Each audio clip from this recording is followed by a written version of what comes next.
Quaresma é lutar no deserto da vida.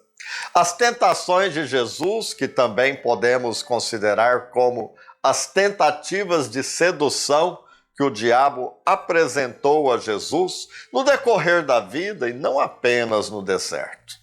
É importante notar que o diabo não se apresentou como inimigo de Jesus, como alguém que lhe desejava fazer o mal, mas como interessado em colaborar, oferecendo sugestões de como realizar o projeto, cumprir a missão. O diabo nunca se aproxima dizendo: vim para te fazer o mal, pois ele sabe chegar e dourar a sua proposta, sabe enganar. Logo após o batismo de Jesus no Rio Jordão, ele, cheio do Espírito Santo, foi para o deserto. Lucas mostra Jesus fazendo o caminho contrário, invertido do povo de Israel, que veio do deserto para a terra prometida. Jesus sai das margens do Jordão e foi para o deserto.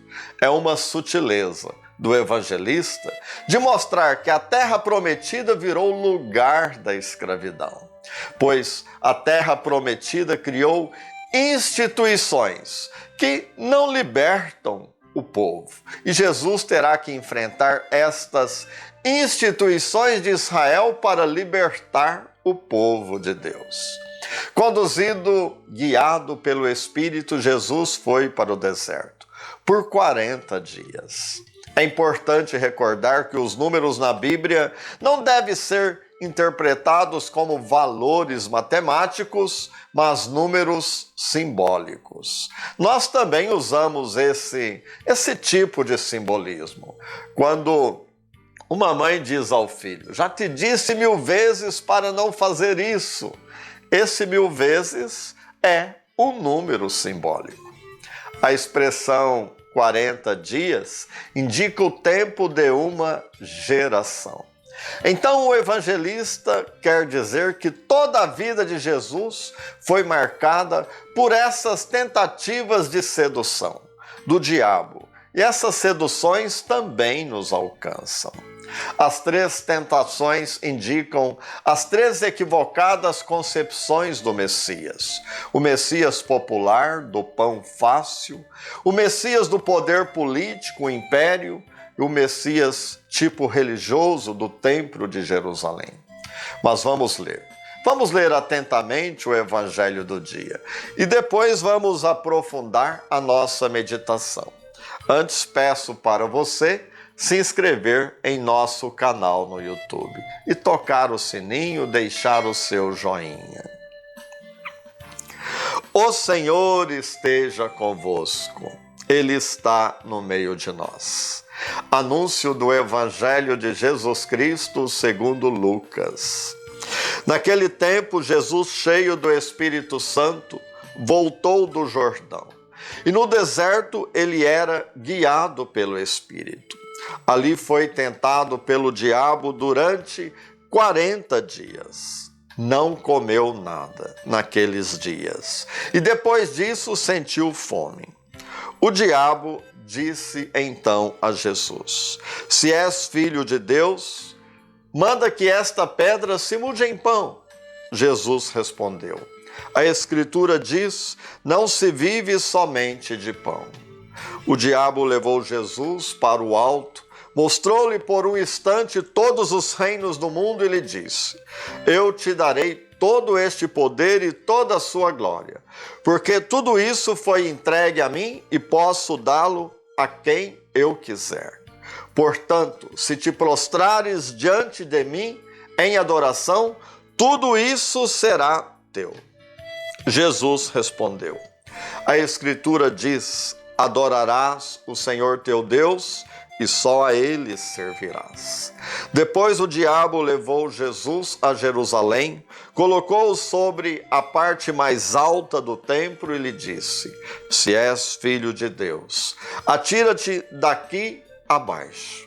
Porque a Escritura diz, Deus ordenará aos seus anjos a teu respeito, que te guardem com cuidado. E mais ainda, eles te levarão nas mãos, para que não tropeces em alguma pedra. Jesus, porém, respondeu: a Escritura diz: não tentarás o Senhor teu Deus. Terminada toda a tentação, o diabo afastou-se de Jesus, para retornar no tempo oportuno.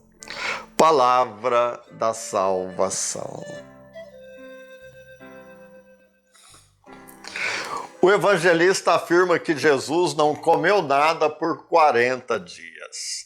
Não significa que Jesus ficou todo este tempo, que é simbólico, sem se alimentar, mas que sua fome era celebrar a Páscoa, salvar o povo de Deus. Importa observar como o diabo fala com Jesus. Já que você é o Filho de Deus, como disse a vós, no momento do batismo no Rio Jordão, manda as pedras se transformarem em pães. A primeira tentação é esta: Jesus usar sua capacidade para a sua própria vantagem, em benefício próprio.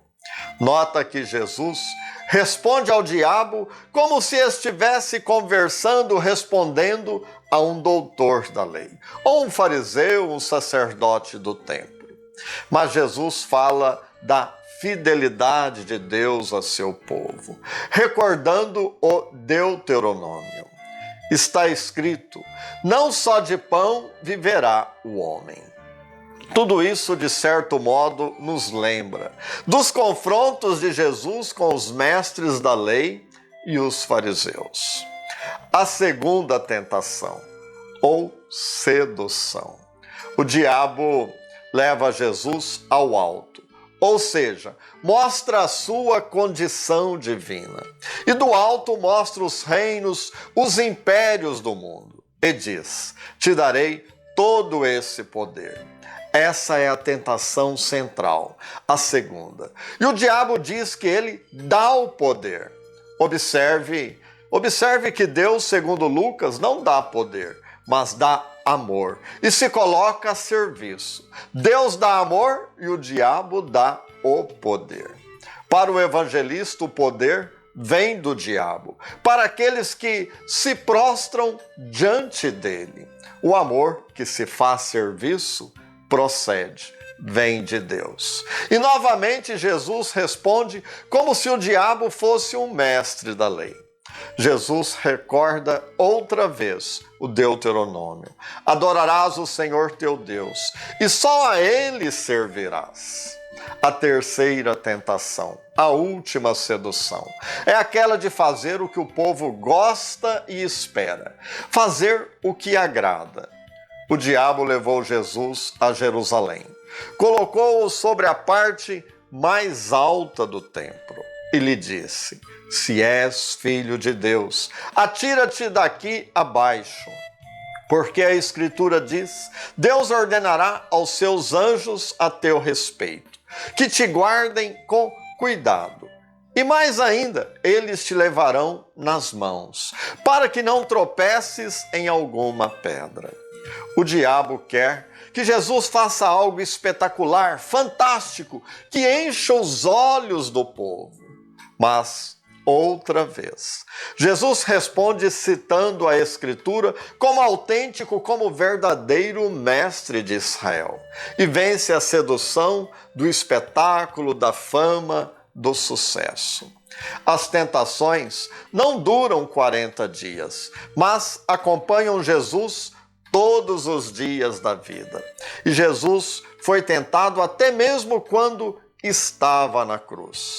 Se és filho de Deus, desça e nós acreditaremos. A tentação de usar sua força, sua capacidade para si mesmo, conquistar por meio do espetáculo, do sucesso, e não por meio do amor e da vida que se entrega, e se entrega para nos salvar. Quaresma é tempo de vencer as tentações que nos acompanham ao longo da vida. Paz no coração. E agora, antes da bênção para você, para a sua família, peço para você se inscrever em nosso canal no YouTube. E abençoe-vos Deus Todo-Poderoso, em nome do Pai, do Filho e do Espírito Santo. Amém.